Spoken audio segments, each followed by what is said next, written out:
Ano ba to? Woo! Woo! Grabe mga kabukals. Grabe yan. Saka po. Saan yung puts ko?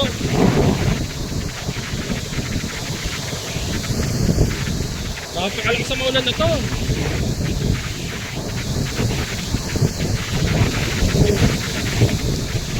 Si Bella pa sana.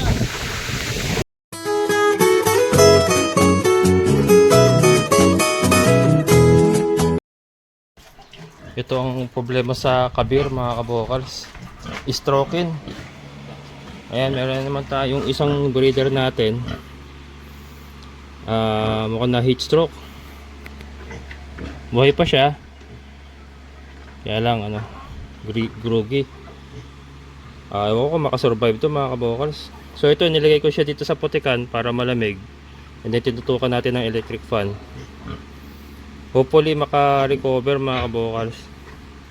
Yung ganyan hindi natin po pwedeng basahin yan, lalo matitigok yan. So tama lang yung ganyan na ipatong lang natin siya sa basa na ganyan, at least malamig. Hindi yung electric fan lang, yan lang po magagawa natin dyan. Pero tingin ko matitigok mga kabokals.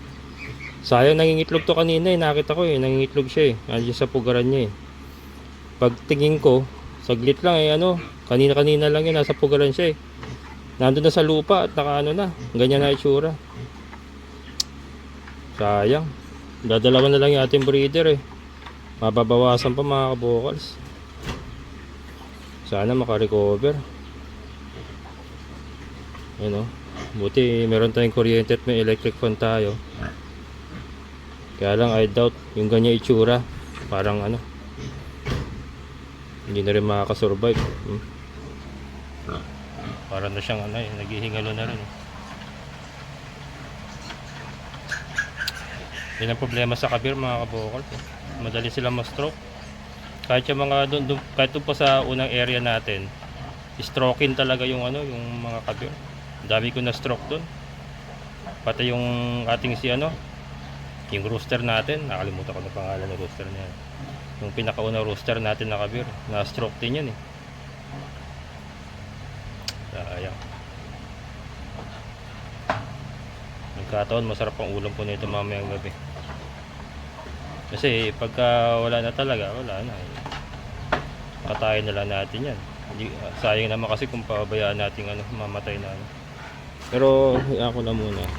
Kasi tumatay pa naman siya. Ay wala. Ayun Natayo pa naman siya.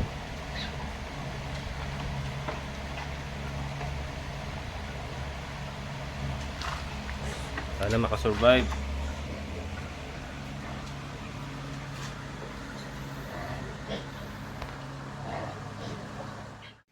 Kaya wala si Ate Glenda. Ang ganda to Red Napier to mga kabokals Red Napier. Mabalikan nga to mamaya. Mabalikan nga yan mamaya. Yan, samahan ko sila. Na-feature ko na yung nakaraan, kaya lang ngayon kasi may dala silang saging saka Boss! Wala si Ate Glenda Nagasamaan siyan. Samahan ko muna. Hindi, kumuha na. Nagbayad na sa office. Nagpapabakod. Sige.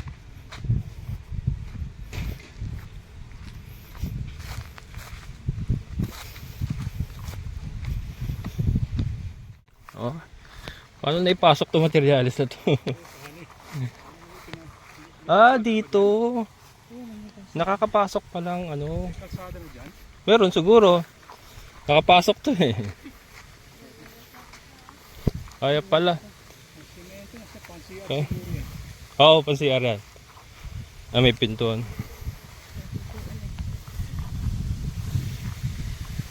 Ayun, natatandaan ko na.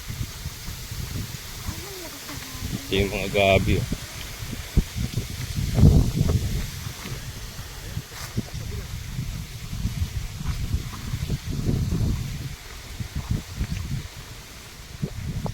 Dito tayo ayun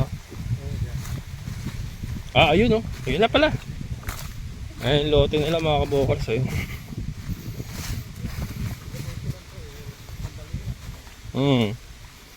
Pag naayos ang kalsada, sandali na lang yan.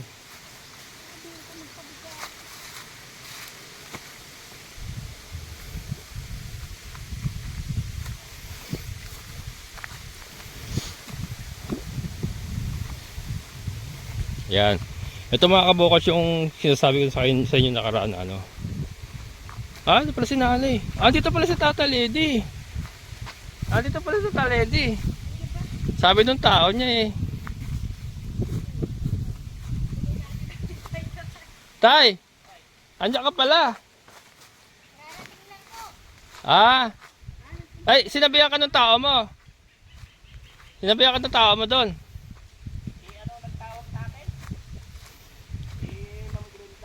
Ah. Kasi kinausap ko yung tao mo ron. Sabi ko nga, dito sila. Eh, nasa opisina pa raw kayo kanina eh. Oo, sila. Ah, ayos na. Ay, maganda tanghali po. Tanghali, Yan. bago pa pala. Hindi pa nalilinis tuloy yung ano mo eh. Okay lang ho, sige. Pero nabakura na, oh. Bakod na. Kaya lang hindi pa nalilinis lahat. Ako eh, pag ganun-ganun kasi ako. Daming ginagawa rin niya ngayon eh. Ayun na, mga kabukas, nabakura na. Ha? Pasok nga yung saging, oh. Sa akin, pasok yan. Ilang puno, ilang may puno. May dala po kami ng sabi. Tignan natin. Ayun, nabalagbagan na ni Kuya Lady, oh. Kaya lang, di pa niya nalilinis. Iga-grass cutter na lang naman niya yan, eh. Oo.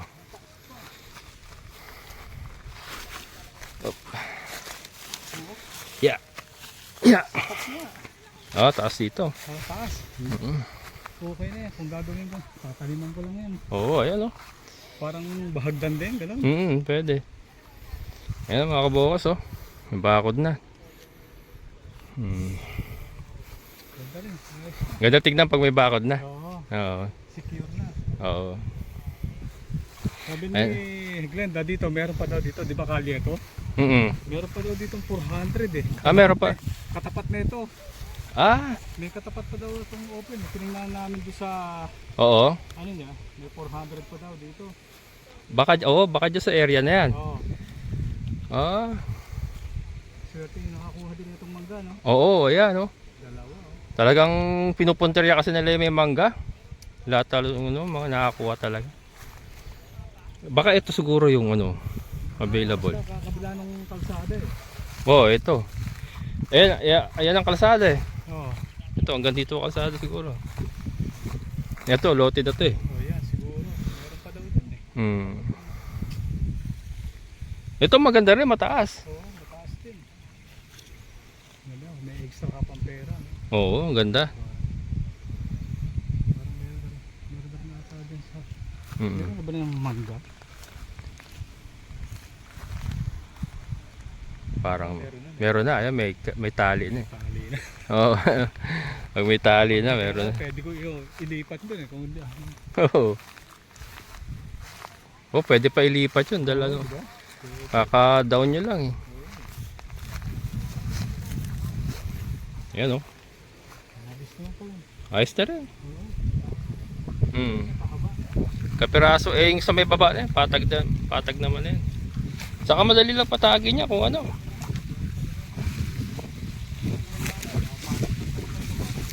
Oo.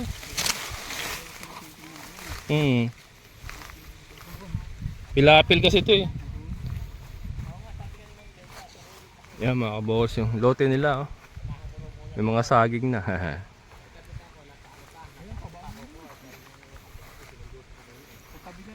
bahala ka na din ha. Yan. Basta meron kami tutulong. Hindi, tama naman rin pinutol yung ano. Suhi lang ho yan. Oo nga. Iyahanap ko ng ano. Ito maganda rin itong mangga na to, baba lang. Hindi lang nalinis pa eh. Ayos lang. Eh, ano kasi, yung nagpaganong-ganon ako eh. Nung nakaraan kasi doon, meron kaming pinapaapura doon sa kabila. Tsaka doon, tabi ni vlogger doon. Doon, yung sa Ah, yun doon ko pinunta yung mga tao mo eh. Ano ba ba? Ano, gumagawa pa sila eh. Hinahanap kita ron eh. Sabi nila sa bayan ka raw eh. Oo nga, sinundo ko nga yung... Oo. May nag-isip kaming materialis doon tayo sino yun. Yan, dito nga yun eh. Para dito pala yun. Saan nagdaan yun? Doon sa kabila. Ay, yung kalsada yung truck? Hmm. Labas na pala ng kalsada yun? Dito ang labas ng kalsada. Kaya Hmm. yung sasakyan nyo sana, pwedeng ikot dito yung sa loob. Po pwede. Papasok hanggang doon sa may hollow blocks na yun. Nakaraan yan, dyan yung kotse ni Bakla eh. Ganun. Dito, sa loob dito. Ayun pala sir, pwede oh. Ang daan doon sa may, di ba yung kantuhan doon? Yung merong bagong tinatayo na bahay doon sa kanto. Yung mismong kanto. O yung mga sinunog na kawayan. Yung sinulog na kawayan doon. Doon, pagka kayo papuntang ganon, kaliwa. Pag naman kayo galing doon, sa kanan. Pa ganon.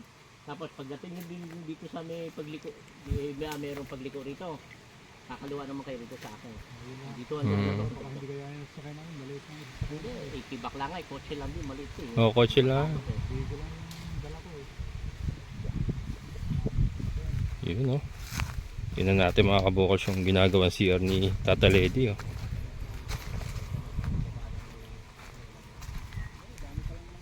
Silang dalawa lang mag-asawa gumagawa oh.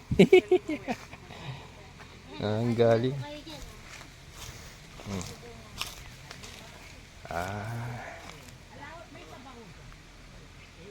Two chamber.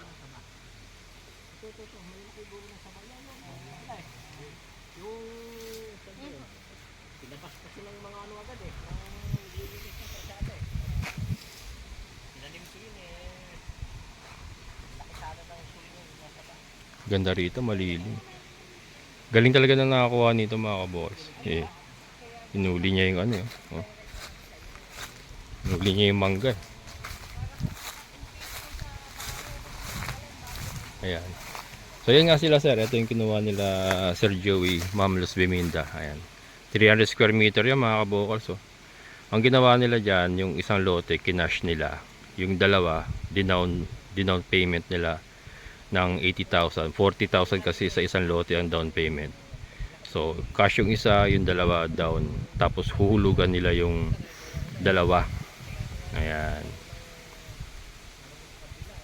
Not sure kung anong kinuha nila.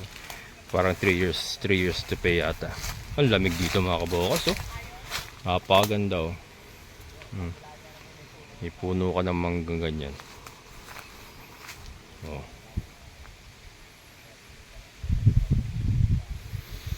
$500 square meter. 500 ba? 400. Parang 400 lang. Ay hindi. Kasi ito. 500 nga. Oh. 500.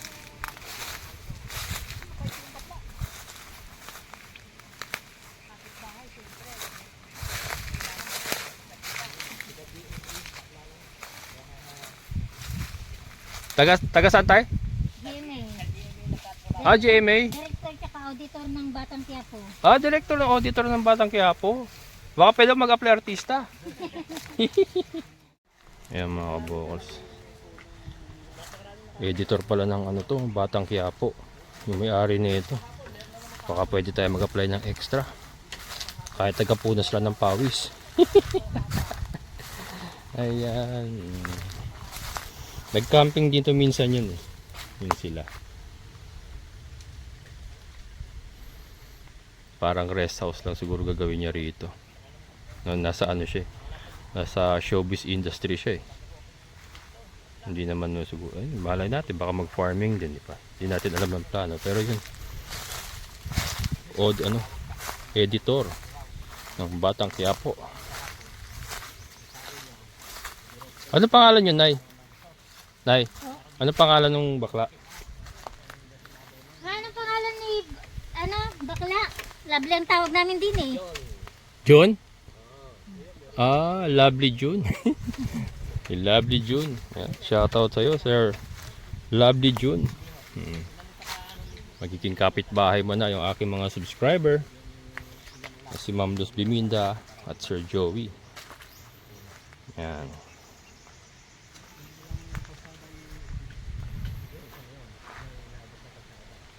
Ganda. Sarap. Nakaka-relax dito talaga.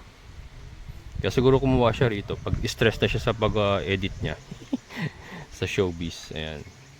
Punta siya rito. Hindi, madalas dito yun eh. Parang ano. Madalas din dito yun, no, Nay? Madalas, parang weekend yata. Baka bukas yun, nandito yun. Oo. Tapos siya tatayuan niya ng ano, parang rest house siguro lang, ano. Pahingahan lang niya siguro pag stress na siya sa trabaho niya. O baka gusto nyo, mag-PM na kay kagad. Kabokals Farmer Facebook page. Magiging kapitbahay niyo aking mga subscriber. Saka si ano, editor ng Batang Quiapo. Si Sir Jun. Alias Lovely. Alias Lovely. Dapat makilala ko yung si Alias Lovely, mga kabokas. Baka maka-extra tayo sa Batang Quiapo kahit taga-punas lang ng pawis. Yun nga ng mga kasamahan ko din eh. Extra araw sila eh. Sila rapist eh. Ay, rapist. Rapist pa yun na. Ang daki mo rapist pa yung na-appealing role. Rapist pa yung napila. Sige po. Ayan. Ay, number nyo. Ay, oh. Ano, buhay ka pa ha? Yun mga kabukals, medyo nakarecover siya. Ayan, nakataas na yung ulo. Ay, thank God. Sana makarecover. Yan. Ganyan lang mga kabukals, ganyan lang. Makaka-recover yan. Ano na yun? Nakakatayo na yung ulo niya. Kaya na, lupay-pay eh. Ay, salamat. Sana naman eh, ano, makarecover. Sayang. Pasok muna kayo. Ayan mga kabukals, may bisita tayo. Yes, sir. Ano pa, alam mo, sir? Nelson. Jose Nelson. Jose Nelson Banate from Kuwait. Okay. Yan pa, alis na siya mga kabokals. Nagpunta sila dito, magsa-site view sana. Kaya lang, wala si Ate Glenda. Tara sir, pasok muna kayo dito. Ano kasi, napadaan na kayo, no? Oh. Sabi, dahil nga tayo dun sa vlogger na. Pumunta kayo rito. Makapagpaano. Yan, pasok kayo sir. Dito si Dubi. Ay, dito ba si Beauty? Ay, si Beauty. Ayan mga kabokals. Baboy sa inyo. Oo. Ay, teka. Yan mga kabukas, bumili pa sila ng 2 tray na itlog. Sila sir. Ano pangalan mo ma'am? Mary Beth po. Mary Beth from Norsagaray. Ayan. Ano kami? Ah? Valenzuela. Valenzuela si... Siya galing ng Kuwait. Bali yung alagaan nyo na itik, nasa Norsagaray. Nasa Arayat. Arayat, Pampanga. Oo. Teka na. Grabe init ngayon. Sir, ano pangalan mo sir? Ano pangalan mo sir? Aldrin. Aldrin, ayan. Mama. Thank you. Ayan. Kailan na alis ni sir? Kaya ako sa 16 na. 16. Anong trabaho niyo sa Kuwait? Pattern maker. Pattern maker? Ano yun? Sa gumagawa ng mga pattern ng mga Gown, damit. damit. Parang tailoring. Sporter. Oh. Ayos ah. Yan, may itik din pala sila ma'am sa Arayat, Pampanga. Naging 64 na lang. Ilan ang pinag-umpisahan nyo nun? 250. 250? Oh, 64. Malaki-laki puhunan din yun. Na isang buwan. Magkano bilihan ng RTL ngayon? Ganun. Ay, ano yun? Baby pa yung binili natin. sisiw. Pero ngayon meron kami RTL doon. May panibago kayo? RTL naman, bago, chicken. bago. Magkano ba bilihan RTL ngayon? Nasa kuha ba natin? Ang isang 29 siguro yung isang cage, isang set. isang set, di ba? Tapos 48 yung 48? 29,000? Oo, 29 na. Package na. Package na. Tapos kumuha kami ng 2 set. Balak namin kumuha pa ng dagdag pang hanggang dumami. Ano ba yung... Kaso ang problema, wala pa nga. Hindi pa nga Naubos. nadi-deliver. May nagreklamo na kasi gumagawa daw kami kulungan. Bawal. Bawal doon sa inyo? Bawal. May mga nag-iitig ako napapanood doon Residential lang talaga siya. Residential yung area. Kasi namin nag-aalaga doon, dala ng... Siyempre, sinasamantala nila habang konti pa yung mga nakatira. Oo, pero yung sa amin konti pa lang naman, hindi naman yung parang nag-aaral-aral. Bawal kami. yung maramihan. Pero kung bawal talaga marami. Kaya talaga naghahanap kami ng farm talaga. Arayat, malapit kayo kay ka-farmer. Ka-farm, oo. Yung lechonero. Oo. Doon sa paligid niya may mga nag-iitik doon Siguro yung area niya, Siguro, medyo... iba-iba rin, iba-ibang area din. Kasi yung area niya, baka nakuha niya farm talaga. Sa inyo pala residential na. Gano'ng kalaki yung sa nyo? 600 square meter. 600 square meter. Malaki din pala. Although, farm din siya ganito. Kaya lang, soon to be residential. Ayun. Yun, kasi ang dami na rin. Hindi naman totally marami ngayon eh, no? Wala pa naman. Wala pang Kaya masyado. marami pang nagbabakasakaling mag-alaga. Oo, mag-alaga. Oo. Alam ko sa Pampanga, ano rin din, marami din talaga nag-aalaga dun eh. Marami din. Oo. Oo. Eh, Kaya nakita nga namin yung vlog mo. Oo. Eh, halos lahat kasi umaano ng figure. Oo. Eh yan yung si Andrew, yung alaga ng hayop talaga. subscriber ko Kasi din. kung maraming ganun, Mm. at least, sure ka na sila hindi Oo. magre-reklamo kasi Walang complain. Oo. Oo. Saka yung taas po na yan, Yung nag-aalaga eh. yung mga datihan, mga taga rito talaga, may mga baboyan din po yung mga yan dyan sa labas. Kaya may baboyan talaga tong area na to. Oo. Mm. Kaya maganda talaga ano. Oo. Na puro pareho kayo lahat ng ano, no? Mm-mm. Kaya Mag-aalaga ng nagbabakasakali hayop. talaga kami makahanap. Oo. ng Bali yung, farm talaga. kasi sana kung nandito si Ate Glenda. Pero ano, ganito na lang po, i-coordinate ko kay Ate Glenda para masendan kayo ng mapa, saka ng video, para makita nyo sa video. Pero at least nakita nyo na yung lugar kung saan kayo magdadaan. O yun na, kaya Oo. dadaan na, dito papunta kanila Oo. Kabocals. Pero dito pa rin ang daan. Opo, ano lang, iikot ka lang. Pero karugtong din po nito, yung ano na yan, yung mga kapunuan na yan, sa kabila po niyan, doon yung phase 3. So at least na pipicture niya na kung saan. Dito malapit meron pa, wala na. Dito puno na eh. Puno na. Mm. Yung phase 2, Phase 2 puno na rin eh. Puno na rin pala. Dulo na yung available. May taswel mag phase 2 ka na, mag phase 3 ka na. Baka makapili ka na magandang lugar. Sige, pagka ganun po, Oo. Mamaya i-send ko sa inyo yung hingi ako ng video kay Ate Glenda or mapa Oo, para i-send ko sa inyo.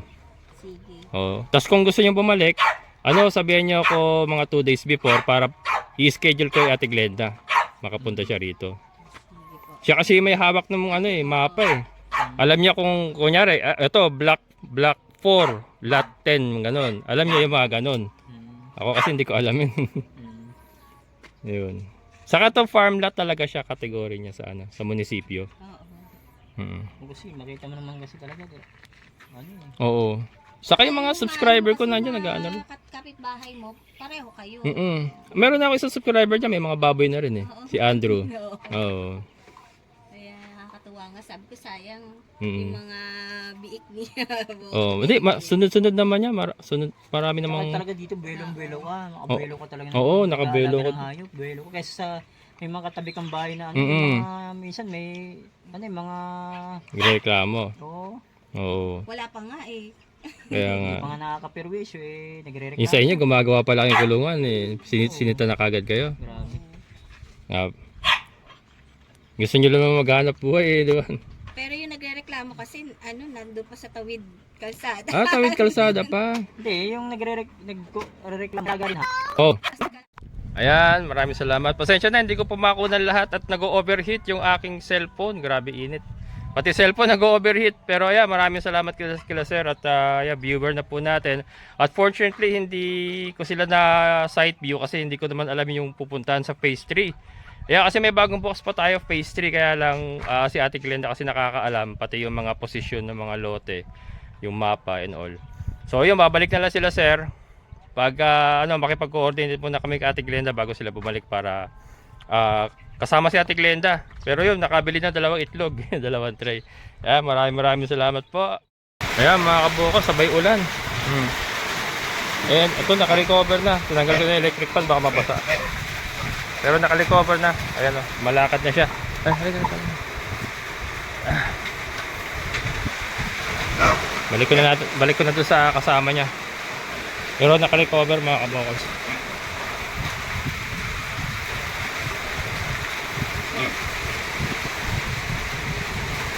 Kahapon umulan din. Ngayon ulan na naman. Yan, dito ko muna siya nilagay mga kabokals. Hindi ko muna isinama dun sa dito sa may barako kasi asawain siya eh. Baka mapuwersa. Susuray-suray pa eh. Suray-suray pa. Pero importante, siya. Naka-recover. Sana naka-recover talaga. Pero ayan. Ito lang muna siya hanggang makarecover kasi popersahin siya nitong ano, kastahan eh.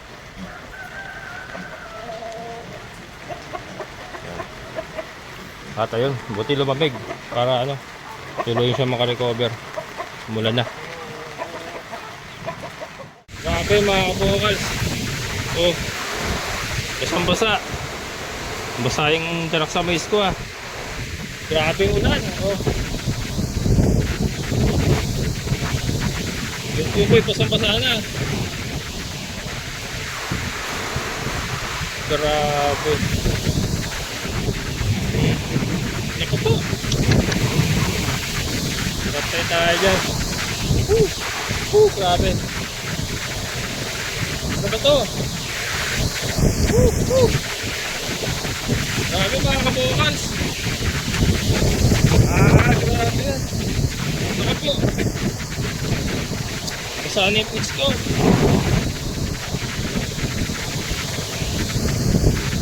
Napakalakas sa maulan na to.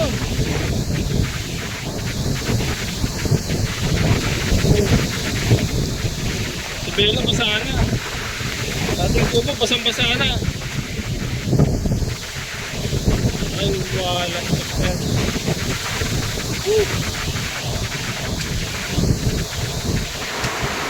Teka, takpan ko muna to. Grabe mga kaboka. Oh. Ito po, yung ano ko. Yung bakod ko. Parang tutong pa.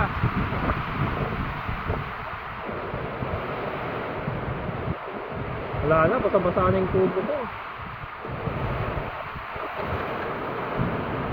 Yun eh, nagka na mga kaboka. Oh. Nakalaglagan na. Nakalaglagan na yung mga gamit. Pati aking mga nahugasan ulit yung aking mga kaldero. Buti na lang meron na akong lalagyan ng mga plato ko. Okay ka lang dyan, beauty? Okay lang? Oh. Yun na ako. Silipin natin mga kambing, mga kabokal. Woo!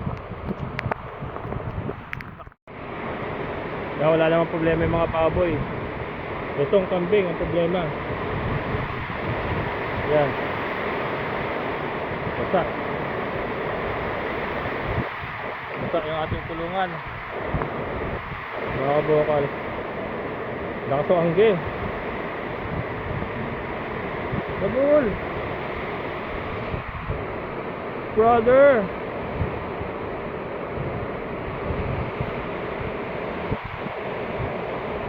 Napakatindi ng ulo na to. Kawawa naman yung kambing nila Kuya Greg, ayun naiiwan sa ulanan. Kambing nila Kuya Greg. Buntis pa naman yan. Kawawa naman. Sabi mapasok yung tubig.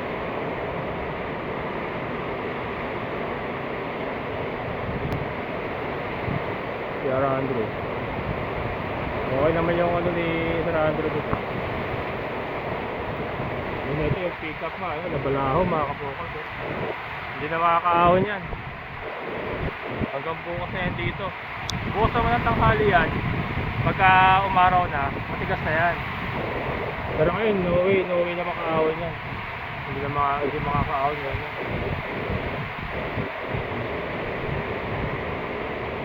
Tara. Basa mga kabukal. Si Bella nga ito basa.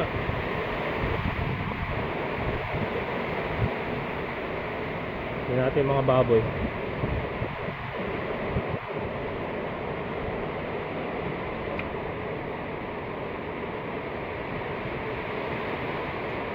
Naligo na ako lang sa oras Bukas pa dapat ako maliligo eh. Joke lang.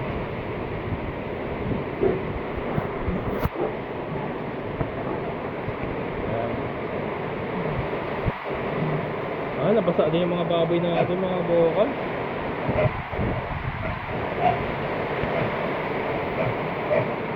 Nabasa din. Naku po, yung mga itlog pala. Ay, naku. Nabasa rin yung naku. Itinabi ko na nga rito eh.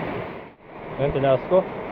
Pero basa yung Dami tayo masasayang na darak sa mais ngayon. Pag kasi nabasa yung mga kabukas sa papanis, hindi na maganda yung pakain. Oh.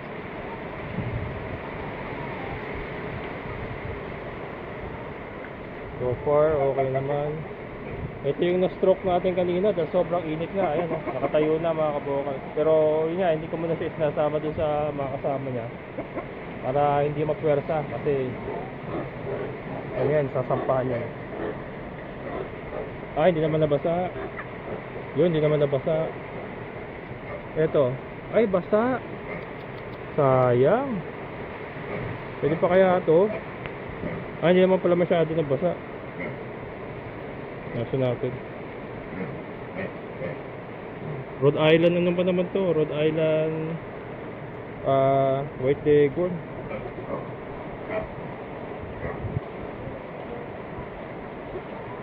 Lagay ko muna rito.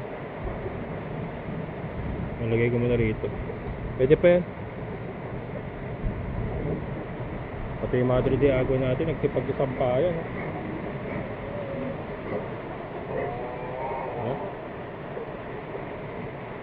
Okay naman sila.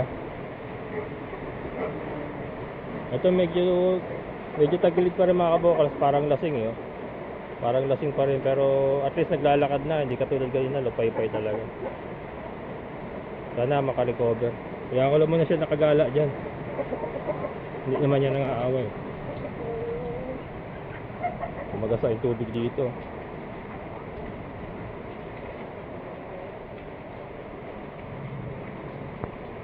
Nabasa yung ano ah.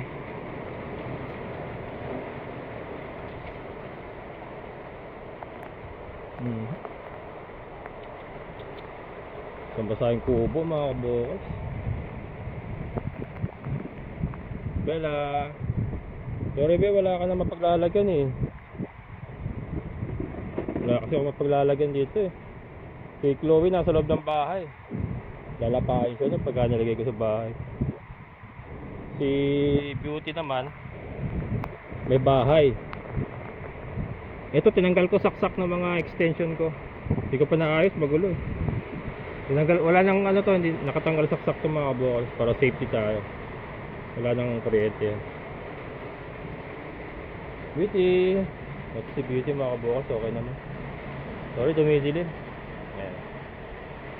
Ayan mga kabukals, yan po sitwasyon dito sa atin. Bigla ang ulan, napakalakas. Ayun.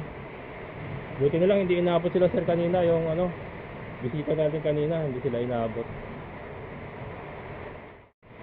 Ayan, hindi ko rin mapaandar yung motor natin at magaground yan eh. Mamaya papatuyin ko muna, pero at least may magagamit tayo. Yun nga sinasabi ko mga kabukals, so kung wala tayong tubig, kung yung ating poso ay hindi pa ayos, ay naku, napakahirap. Yung ganito, nakita niyo yung pick up ko kanina, ay hindi na makakaalis yan. Lalo niya aking 4x4, Raptor pa naman yan. Lalo niya ating Raptor, hindi makakahon yan. Tira 3 gulong, sila gumagana eh. So diba, imagine kung wala akong tubig, magpipingga ako, napakaputik, bubuhatin ko yung container mula sa taas para mag-igib. So napakalaking bagay din talaga na meron na tayong gumaganang poso, although mahina, yes, pero at least ay nakakapuno at nagagamit. So yan po, sabi ko nga priceless po yung convenience na naibibigay sa atin. Let's say lumaki ng konti ating kuryente, okay lang yun, makakompensate naman yung hirap natin, saka yung pinabibili ko rin ng tubig, pinagastusan ko rin naman yung pinabibili ko ng tubig, ganun din halos. Pero ito, bakit kaya napakalas ng ulan? Buti na lang safe yung ating mga alaga. Si Bella lang nabasa. Wala, basang-basa yung ano niya eh, yung baluarte niya, lahat basa eh. Baluarte niya kasi yan ang area ni Bella, yung kubo natin, kaya lang yun nga, basa lahat. Pati yung darak sa mais, basa. Sana lang hindi nag-penetrate sa loob. Then pati yung motor nila Tata Saro, basa eh. Ayan eh, mga kabukals, yari ako kay Tata Saro. Basa, sabihin ko huwag mo na gamitin bukas. Ngayon po yung araw na linggo, April 13. Kasi kahapon, Sabado, sinet up lang nila yung boom nila. Ayun yung boom nila mga kabokals. Oh. Yung kanilang boom, ayan, yung parang tore. Yan lang ang sinet up nila kahapon, and then sabi niya, sa Lunes sila gagawa. Pahinga muna sila. And then yung motor, ayun nga, iniwan nila ron. Yun nga, iniwan nila yung ano doon, yung motor. Eh, hindi ko naman na priority kasi yung mga alaga rin natin naayos ko. Pwede pa, ano pa naman siguro, patayuin lang, wag mo na gamitin. Ibibilad bukas sa araw pa lang. Ayan mga kabokal, stay safe kung sa inyo po yung maulan din pa tuwing hapon na ganito. Ito 2 araw na po na sunod, kahapon ganito rin. And then ngayon, ayan na naman. Pero mas malakas ngayon, mas matindi ngayon. Mas matindi ngayon mga kabokal. Ayan mga kabokal, so hanggang dito na lang. Stay safe kung maulan po sa inyo. Ingat-ingat po. Ayan, maraming salamat. Amazing na buhay. Bye-bye.